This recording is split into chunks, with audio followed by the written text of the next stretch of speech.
बिस्मिल्लाहिर्रहमानिर्रहीम अल्लाहुम्मा सल्ली अला मुहम्मद व अला आलि मुहम्मद। अस्सलामु अलैकुम स्टूडेंट्स, उम्मीद है आप सब खैरियत से होंगे। जैसा कि हमारी क्लास 10th के ऊपर लेक्चर सीरीज़ जारी है और हम अपनी एक्सरसाइज 2.6 को सॉल्व कर रहे हैं। आज हम अपनी एक्सरसाइज 2.6 के क्वेश्चन नंबर 2 को सॉल्व करेंगे।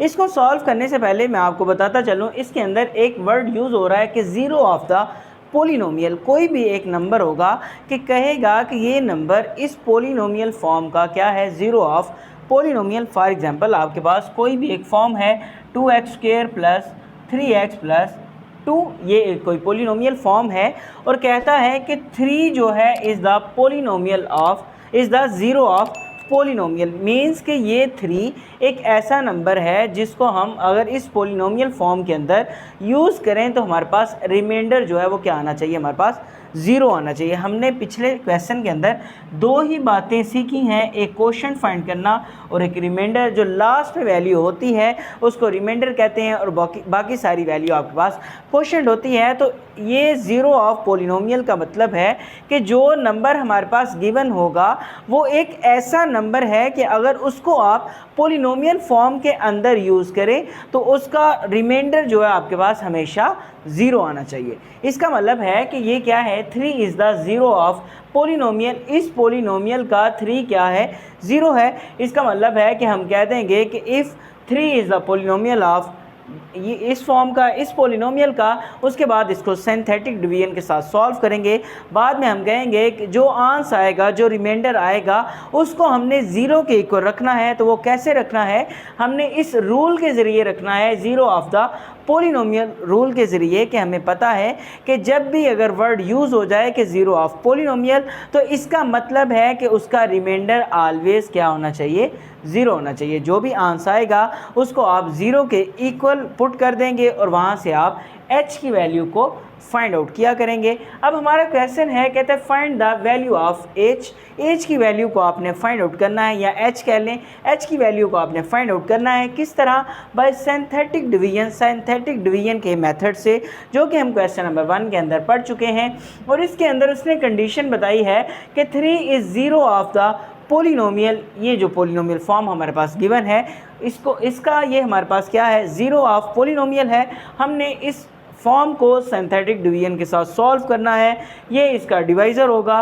देन उसके बाद जो हमारे पास रिमाइंडर आएगा उसको ज़ीरो के इक्वल रखेंगे और वहाँ से हम h की वैल्यू को फाइंड आउट करेंगे। मज़ीद हम क्वेश्चन सॉल्व करते हैं, इंशाल्लाह आपको समझ आ जाएगी।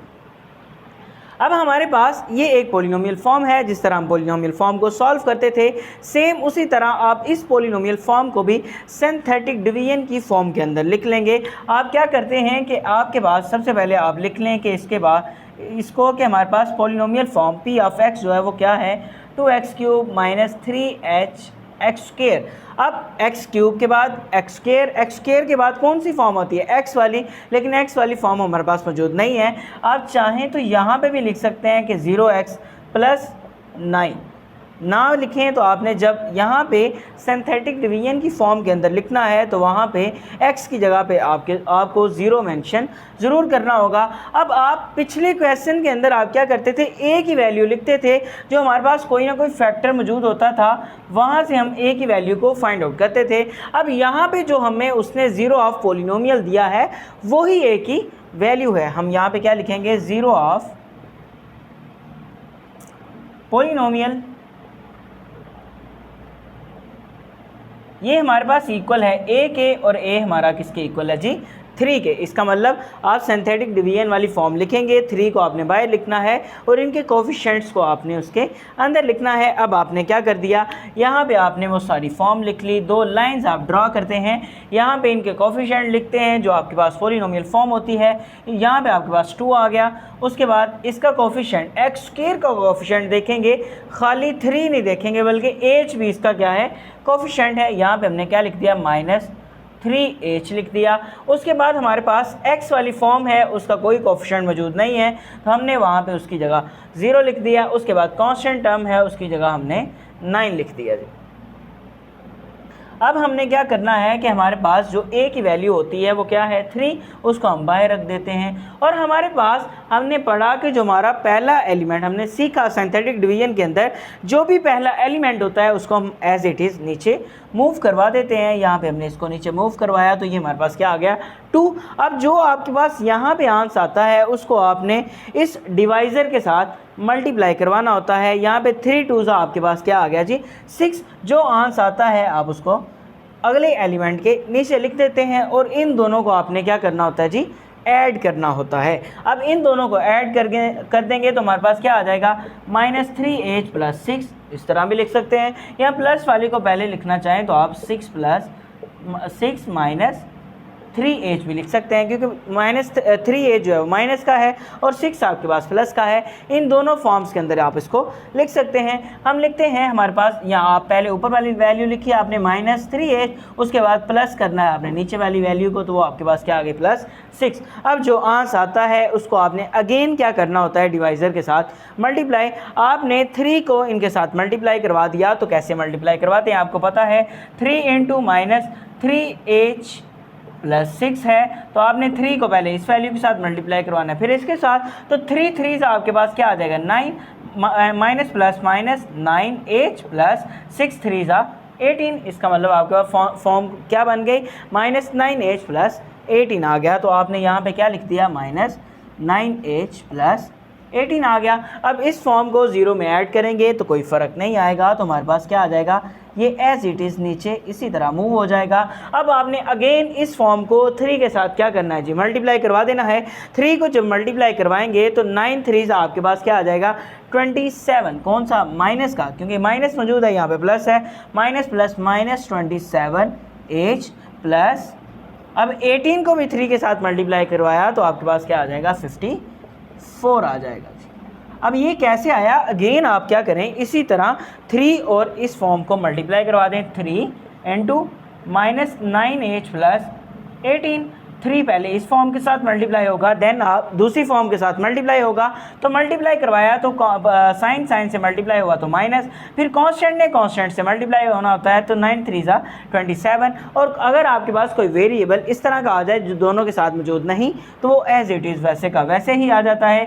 प्लस आपके पास ये वाला आ गया, क्योंकि प्लस प्लस प्लस आ गया। 18 को 3 से मल्टीप्लाई करवाया तो आपके पास क्या आ गया 54। तो ये फॉर्म आपने यहाँ पे लिख दी। अब अगेन आपने इन दोनों को क्या करवा दिया ऐड करवा दिया, तो -27h के साथ तो कोई फॉर्म ऐड नहीं होगी, -27h तो वैसे का वैसे ही आ गया। और 54 भी कांस्टेंट है, 9 भी आपके पास क्या है जी कांस्टेंट है, तो 54 और 9 आपस में ऐड हो जाएंगे तो ये आपके पास क्या बन जाएगा प्लस का 63 आ गया। अब ये आपके पास क्या बन गया, हमें पता है जो लास्ट वैल्यू हमारे पास मौजूद होती है उसको हम क्या कहते हैं जी रिमाइंडर कहते हैं, और बाकी सारी फॉर्म को कोशेंट कहते हैं। अकॉर्डिंग टू दिस कंडीशन हमारे पास उसने क्या कंडीशन दी है कि 0 ऑफ द पोलिनोमियल 3 क्या था 0 ऑफ पोलिनोमियल था इस पोलिनोमियल फॉर्म का। इसका मतलब है कि इसका रिमाइंडर ऑलवेज हमारा क्या होना चाहिए 0 होना चाहिए। इस कंडीशन को हम लिखते हैं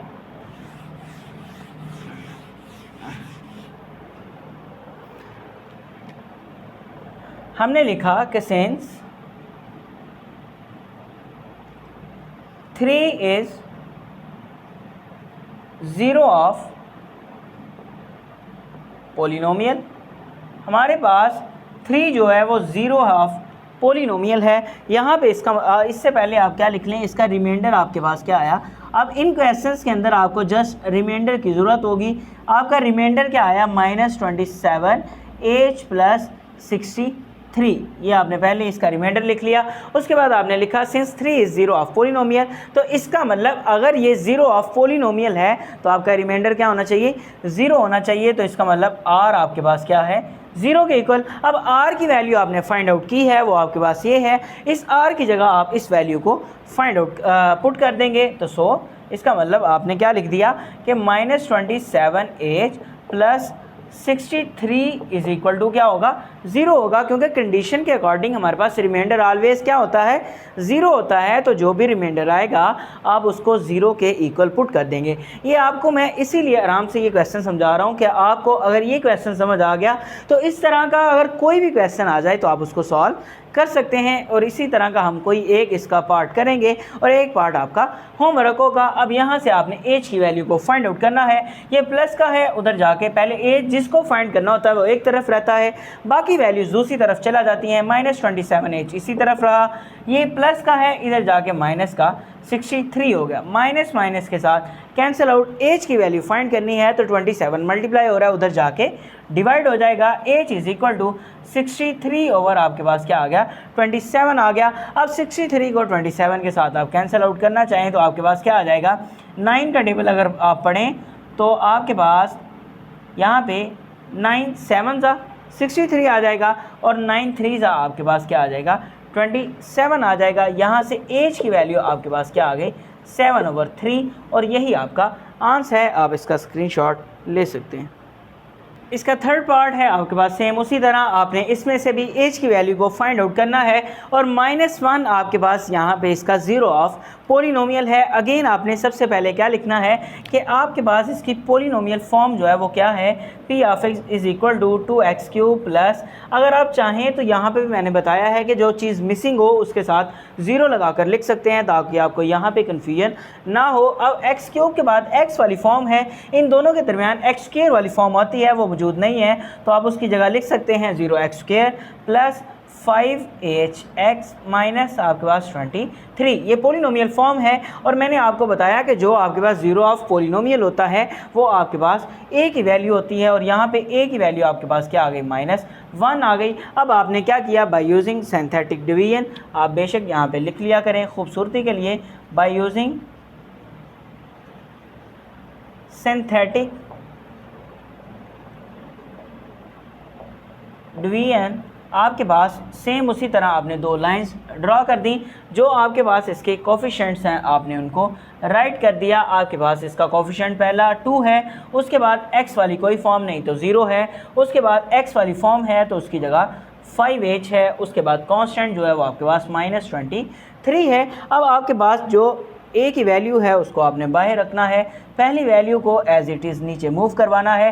पहली वैल्यू को इस डिवाइज़र के साथ मल्टीप्लाई करवाया तो 2 1 ज़ा 2 माइनस प्लस माइनस का 2 ऐड किया तो अगेन -2 ही रहेगा, माइनस माइनस आपके पास प्लस 2 1 ज़ा 2 आ गया जी। मल्टीप्लाई करवाना होता है, जो आपका आंसर आता है उसको डिवाइज़र के साथ मल्टीप्लाई, और जब यहाँ पे लिखते हैं तो इन दोनों को आपस में ऐड करवाना होता है। यहाँ पे माइनस माइनस प्लस आ गया और 2 1 ज़ा 2 आ गया। अब दोनों को ऐड किया तो आपके पास 5h प्लस 2 आ गया। अब अगेन इसको -1 के साथ मल्टीप्लाई करवाएंगे, -1 को आपने मल्टीप्लाई करवा दिया 5h प्लस 2 के साथ, तो ये -1 अंदर क्या करेगा, इनके साइंस को चेंज कर देगा। -1 जब माइनस प्लस -5h हो जाएगा, क्योंकि 1 तो चेंज नहीं करेगा लेकिन साइन जो है वो चेंजिंग ले आएगा और माइनस का ही 2 आ जाएगा। तो यहाँ पे आपने क्या लिख दिया, -5h और माइनस का ही 2 आ गया। अब अगेन आपने इन दोनों को आपस में क्या करना है जी, ऐड कर देना है। हमारे पास 5h के अंदर तो कोई फॉर्म ऐड नहीं होगी, तो 5h -5h वैसे का वैसे ही आ गया।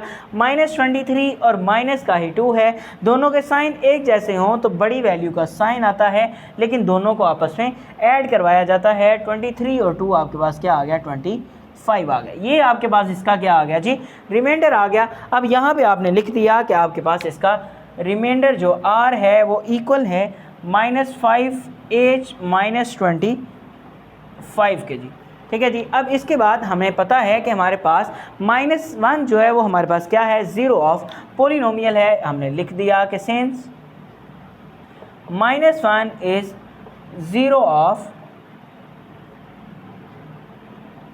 पोलिनोमियल, जो हमारे पास गिवन फॉर्म है वो वाली पोलिनोमियल का हमारे पास 0 है, तो इसका मतलब इसका रिमाइंडर क्या होना चाहिए, हमारे पास 0 होना चाहिए अकॉर्डिंग टू कंडीशन। तो इसका मतलब हम अपने रिमाइंडर को क्या रखेंगे, इक्वल टू 0 रख देंगे। तो हमने -5h -25 को इक्वल रख दिया 0 के। यहाँ से h की वैल्यू को फाइंड आउट करना है। -5h is equal to minus का है, इस तरफ जाके प्लस का 25, ये -5 मल्टीप्लाई हो रहा है, इधर जाके डिवाइड हो जाएगा। -h इज इक्वल टू 25/5, 5 25 से कैंसिल होगा, तो 5 minus H is equal to 5। लेकिन हमने तो एच की वैल्यू फाइंड करनी है, माइनस यहाँ पे माइनस यहाँ पे प्लस करेंगे तो इस तरफ क्या हो जाएगा माइनस। माइनस को आपने क्या किया, पूरी इक्वेशन से मल्टीप्लाई करवा दिया। यहाँ आप चाहें तो यहाँ से -5 के साथ ही यहाँ पे मूव करवा सकते हैं, और जब यहाँ पे माइनस मूव होता है वो हमेशा माइनस यहाँ पे साथ आता है। अगर नहीं, अगर यहाँ तक कर लिया, अगर गलती से पहले ये वाली फॉर्म कर लिया है, इसको कैंसिल आउट ना करें, बल्कि अगर माइनस के साथ मल्टीप्लाई करवाएं तो माइनस क्या करता है, साइंस को चेंज कर देता है। यहाँ माइनस का है तो यहाँ पे साइन प्लस का हो जाएगा, यहाँ पे प्लस का है तो यहाँ पे माइनस का हो जाएगा। तो ये हमारे पास एच की वैल्यू आ गई, जो कि हमारे पास आंसर है। आप इसका स्क्रीनशॉट ले सकते हैं, यही आपका आंसर है। उम्मीद है आपको एज की वैल्यू भी फाइंड आउट करना आ गई होगी। ये आपका इंपॉर्टेंट क्वेश्चन है बोर्ड के पॉइंट ऑफ व्यू से। अक्सर ये इस तरह के क्वेश्चंस आपके आ जाते हैं। अगर फिर भी अगर कोई मुश्किल हो और कोई क्वेश्चन आपको या कोई स्टेप आपको समझ ना आया हो तो आप कमेंट सेक्शन में बता सकते हैं। अभी के लिए इजाज़त दीजिए, अल्लाह हाफ़िज़।